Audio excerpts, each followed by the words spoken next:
10月15号，我想今天讲一下秦刚的事情。因为秦刚的事情呢，过去跟大家讲过多期，但是一直关于秦刚的这个消息都是扑朔迷离的，不是那么确定的准确。所以说呢，我觉得有必要为今天呢再做一期节目，因为我最近刚刚得到的消息而且这个消息来源呢应该是非常准确的。秦刚的事情呢，我想在这里呢重点跟大家讲一讲。大家都还记得三中全会的这个公报中有关秦刚的决定不到30个字。这段党文当时是怎么提到这个秦刚的呢？全会决定接受秦刚同志辞职的申请，免去秦刚同志中央委员会委员的职务。当时三中全会的这个决定也成为了国内外的媒体或自媒体关注热议的一个焦点。秦刚是2018年升任外交部的副部长，2021年7月出任驻美大使，2022年底接替王毅担任外交部的部长，2023年3月当选国务委员，官至副国级，也成为当时最年轻的党或国家领导人。但是仅仅几个月之后，秦刚的仕途就出现了重大的逆转。去年6月25号，他与越南、俄罗斯斯里兰卡的外交官会谈后，突然就消失在公共的视野。7月底，秦刚就被免去了外交部长的职务。3个月后，秦刚的国务委员也被免掉。今年2月，秦刚辞去了全国人大代表的职务。当时我就做过有一番分析，我认为秦刚是主动辞职，而不是被罢免，意味着呢可能会软着陆或者呢还有某种转机。因为在这个之前很多的小道消息，甚至是西方的主流媒体都在呢传各种各样的消息。有的说呢秦刚是遭受了酷刑，已经死亡了；有的说呢秦刚被贬到外交部下属的世界知识出版社担任了一个副局级的官员。有意思的是官方一致到现在也没有透露任何具体的信息，就让这些谣言满天飞。我这次得到的这个消息的话，我可以明确的告诉观众朋友们，秦刚已经软着陆了，而且生命安全也有保障，只是未来可能会过着深居简出的生活。他的政治待遇享受之前的副部级。用通俗的说法，秦刚只是没有管好下半身，又遇上了傅小田这个不省油的灯。现任的中央书记处的书记、中纪委副书记，也是国家监察委的主任刘金国，本来是打算想找这个秦刚了解一下傅小田举报的这件事情整个过程到底是怎么回事。没有想到秦刚承受不住精神上的压力，做出了极其不明智的举动，选择了自杀。虽然后来在301医院及时抢救了过来，但是大力提拔秦刚的习近平或彭丽媛都觉得很窝火。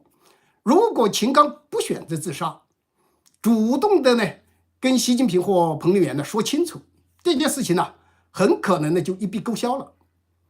大家想一想网球明星彭帅当年实名举报张高丽，还闹成了国际丑闻。现在情况怎么样彭帅消失了，张高丽却安然无恙。而傅小田本身他是国安系统的线人，他知道该如何的保守党国的秘密，对外泄露秦刚的丑闻，实际上是有损党或国家的形象。但是秦刚选择自杀，他的性质就变了。习近平也没有办法再向党内做出交代，只好免去他的职务。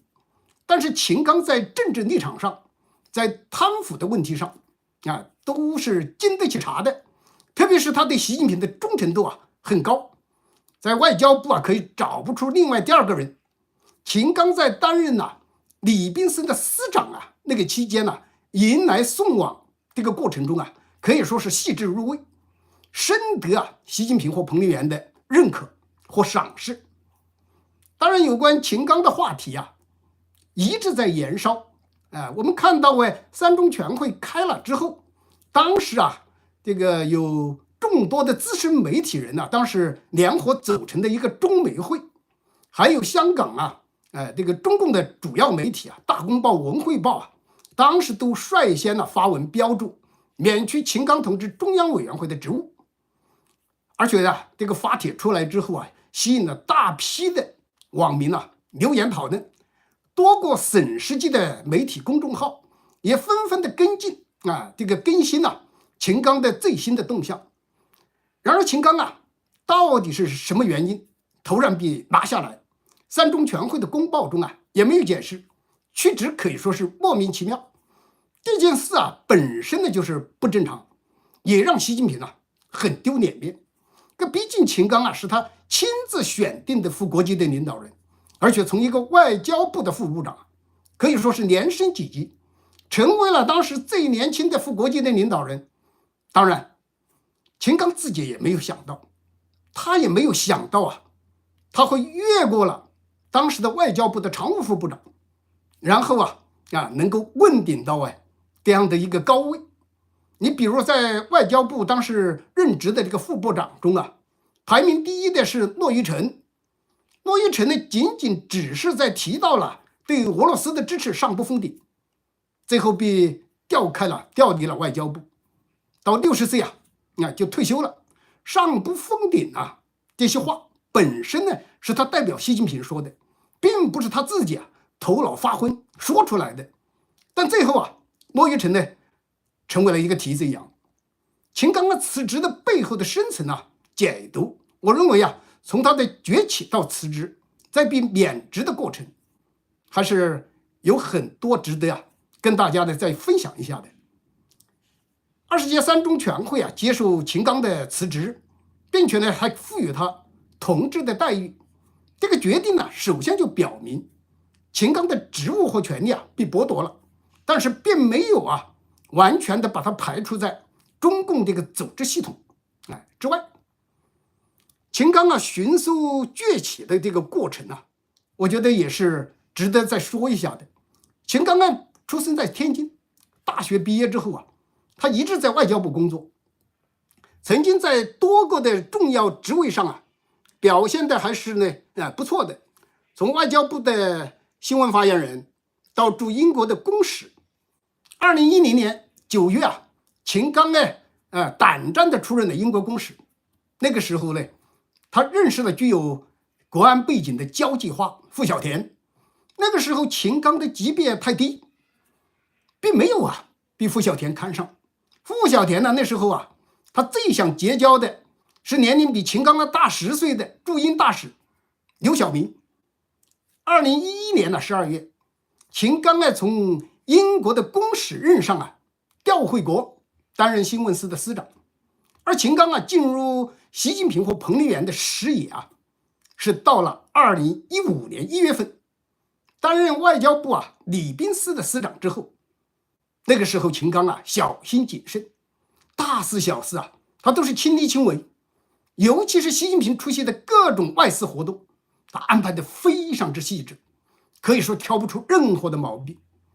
凡是那段时间看到过秦刚在外交事务中的人无不觉得这个秦刚这个马屁拍得特别的到位，而且是很得习近平的喜欢。2018年9月，秦刚升任外交部的副部长，分管拉美地区事务，还有新闻司、礼宾司的工作。2019年，秦刚又分管欧洲事务。到了2021年也就是在疫情闹得全世界沸沸扬扬的时候，那是4月份，外交系统当时就传出消息，说秦刚可能要赴美出任大使。到7月28号，秦刚正式的到美国赴任，担任了第11任中国驻美国大使。我们都知道，中国的外交官呢，只要是到美国出任大使，如果是年轻的这样的大使的话，他肯定呢在外交系统就会要得到特别的重用。这个时候傅小田抓住了机会，他在秦刚发动了猛烈的攻势。秦刚在美国与傅小田重温旧梦，并且很快产下了孩子。傅小田终于找到了可以托付终身的这样的一个帅哥。那个时候秦刚也没有想到自己再过1年就会成为党和国家最年轻的这样的领导人。2022年10月，秦刚在20大上当选了20届的中央委员，这意味着外交部长的人选不再有悬念。2022年12月30号，根据13届全国人民代表大会常务委员会第348次会议的决定，秦刚被任命为外交部部长，而且即时生效，等于是提前接替了王毅的外交部长职务。秦刚提前接替了王毅，成为了新任的外交部长。本来按照正常的程序他得经过全国人大第2年的全国人大3月份才能正式出任外长的。但是习近平是迫不及待的要替换掉王毅。我们知道当时秦刚担任外交部长之后仅仅2个星期，当时就把外交部战狼新闻发言人赵立坚就赶出了新闻新闻司。所以这一点当时大家都还是认为秦刚是想修复中国跟美国以及跟西方国家的关系，不再走王毅的战狼的外交路线。2023年1月2号，秦刚正式的奉调回国，1月5号才免去了驻美大使的职务。2023年1月15号，秦刚在天津当选为14届全国人民代表大会的代表。同年3月11号，56岁的秦刚当选为国务委员，晋升为副国级，成为本届最年轻的党和国家领导人。但是短短几个月之后，秦刚的势头就急转直下。傅小田的一番折腾可以说是断送了秦刚的大好前程。首先我们看到他这个突如其来的这个逆转是怎么发生转变的。因为秦刚是在2023年6月25号跟越南、俄罗斯、斯里兰卡的外交官举行了会谈之后，突然就从公共视野中消失了。这个消息引发了广泛的猜测或不安。当时外交部的发言人开始只是说他身体不适，没有说别的原因。但是1个月之后就被免去了外交部长职务，3个月之后又被免去了国务委员的职务。今年2月，秦刚就辞去了全国人大代表。这一系列的事件标志着秦刚的政治生涯迅速的逆转。还有我们知道秦刚这个事情出来之后，实际上传闻实在是太多，我刚才前面已经讲到，但是这些传闻几乎都没有得到官方的证实。3中全会秦刚辞职，并且继续赋予他同志的待遇，表明他仍然在党内，但不再担任中央委员的这个职务，也意味着他的政治生涯告一个段落。秦刚离开美国之前，他把傅小田是安排在洛杉矶，住在一个豪宅里，并且对傅小田是做了交代的，让他安心的照顾婴儿。但是秦刚回到北京之后就不再接傅小田的电话，也不再跟傅小田联系。傅小田发信息也不回，电话也不接听。因为习近平对副国级的领导人监控非常之严密，除了特勤局，还有安全部门的种种监控。使得呢秦刚啊不再敢跟傅小田呢有任何的联系。傅小田眼看着秦刚啊现在越来越红，但是呢又已经呢跟他渐行渐远，而且是中断了一切的联系，怎么都没有回应。在这样的一种情况下，傅小田呢多次发信息，就说要回北京。秦刚啊也没有引起高度的重视。这个时候啊，傅小田就回到了北京。回到北京之后，他要求跟秦刚见面，但是秦刚啊依然呢不同意跟傅小田见面。后来呢，傅小田实在是没办法了，要求跟秦刚见面，还说出了呢威胁的字眼。在这个时候呢，秦刚呢比较无奈，他委托自己的姐姐跟傅小田呢见了面。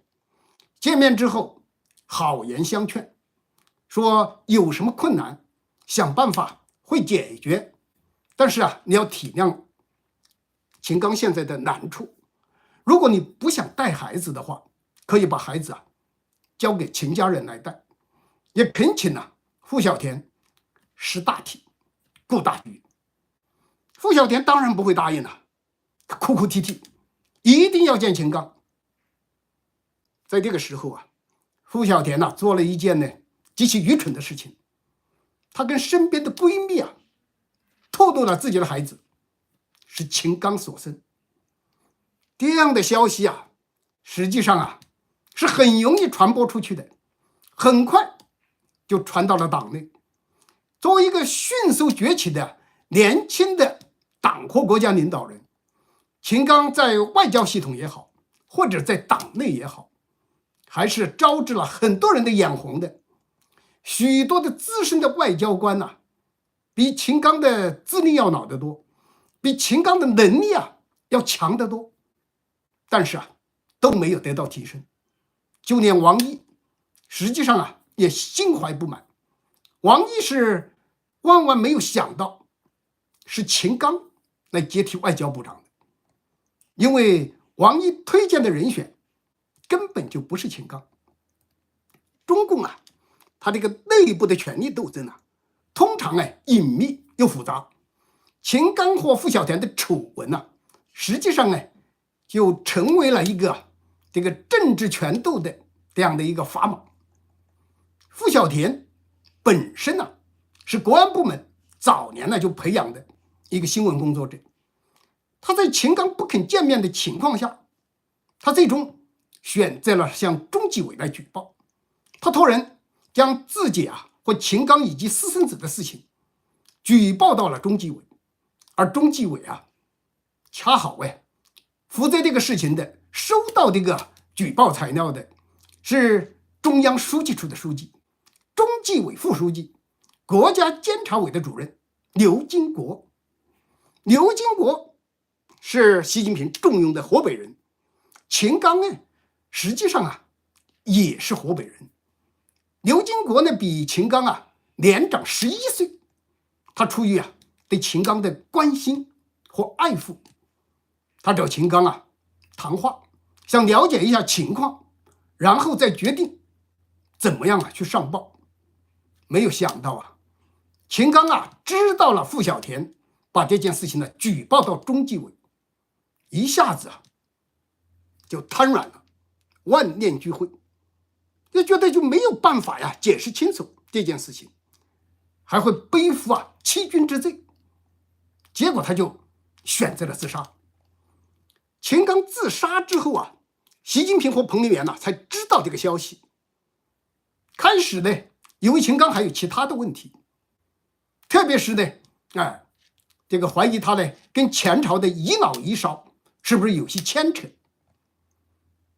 但是后来一调查，根本没有什么事。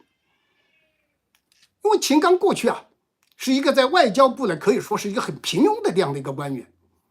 你说礼宾司嘛，那就是迎来送往，只是说他的表现特别的出色，才引起了习近平和彭丽媛的这样的注意。最后习近平表态放秦刚一马。但是对傅小田，那就是严惩。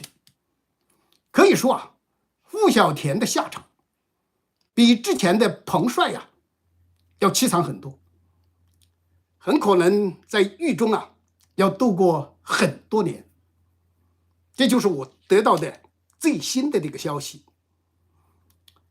关于秦刚的这个话题，我想啊，今天就跟大家聊到这里，顺便的告诉大家，这个消息来源呢非常可靠。好，谢谢大家。